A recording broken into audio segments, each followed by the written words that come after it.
बहुत समय पहले की बात है। किसी गांव में एक किसान रहता था। वह रोज भोर में उठकर दूर झरनों में स्वच्छ पानी लेने जाया करता था। इस काम के लिए वह अपने साथ 2 घड़े ले जाता था, जिन्हें वो डंडे से बांधकर अपने कंधे पर दोनों ओर लटका लेता था। उनमें से एक घड़ा कहीं से फूटा हुआ था और दूसरा एकदम सही था। इस वजह से रोज घर पहुंचते पहुंचते किसान के पास 1.5 घड़ा पानी ही बच पाता था। ऐसा 2 साल से चल रहा था।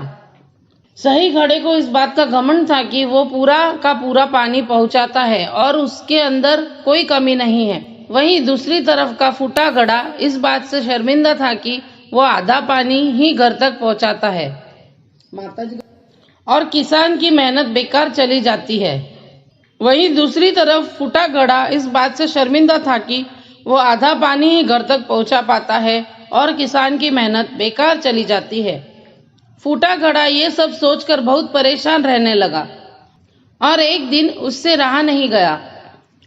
उसने किसान से कहा, मैं खुद पर शर्मिंदा हूं और आपसे क्षमा मांगना चाहता हूं। क्यों?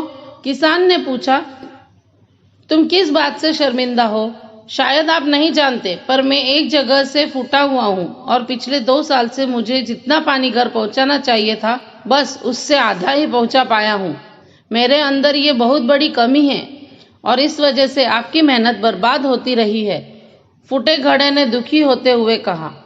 किसान को घड़े की बात सुनकर थोड़ा दुख हुआ और वह बोला, कोई बात नहीं, मैं चाहता हूँ कि आज लौटते वक्त तुम रास्ते में पड़ने वाले सुंदर फूलों को देखो। घड़े ने वैसा ही किया। वह रास्ते भर सुंदर फूलों को देखता आया। ऐसा करने से उसकी उदासी कुछ दूर हुई, पर घर पहुंचते पहुंचते फिर उसके अंदर से आधा पानी गिर चुका था। वो मायूस हो गया और किसान से क्षमा मांगने लगा। किसान बोला, शायद तुमने ध्यान नहीं दिया। पूरे रास्ते में जितने भी फूल थे वो बस तुम्हारी तरफ ही थे। सही घड़े की तरफ एक भी फूल नहीं था। ऐसा इसीलिए क्योंकि मैं हमेशा से तुम्हारे अंदर की कमी को जानता था। मैंने तुम्हारे तरफ वाले रास्ते पर रंगी बिरंगी फूलों के बीज बो दिए थे। तुम रोज थोड़ा थोड़ा कर उन्हें सींचते रहे और पूरे रास्ते को इतना खूबसूरत बना दिया। आज तुम्हारी वजह से ही मैं इन फूलों को भगवान को अर्पित कर पाता हूँ और अपना घर सुंदर बना पाता हूँ। तुम ही सोचो, अगर तुम जैसे हो वैसे नहीं होते तो भला क्या मैं ये सब कुछ कर पाता? दोस्तों, हम सभी के अंदर कोई ना कोई कमी होती है, पर यही कमियां हमें अनोखा बनाती है।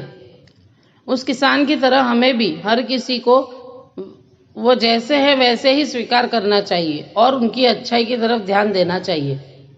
और जब हम ऐसा करेंगे तब फूटा घड़ा भी अच्छे घड़े से मूल्यवान हो जाएगा। ऐसी ही रोचक कहानियां सुनने के लिए पेज को सब्सक्राइब करें, वीडियो को लाइक करें, शेयर करें। धन्यवाद।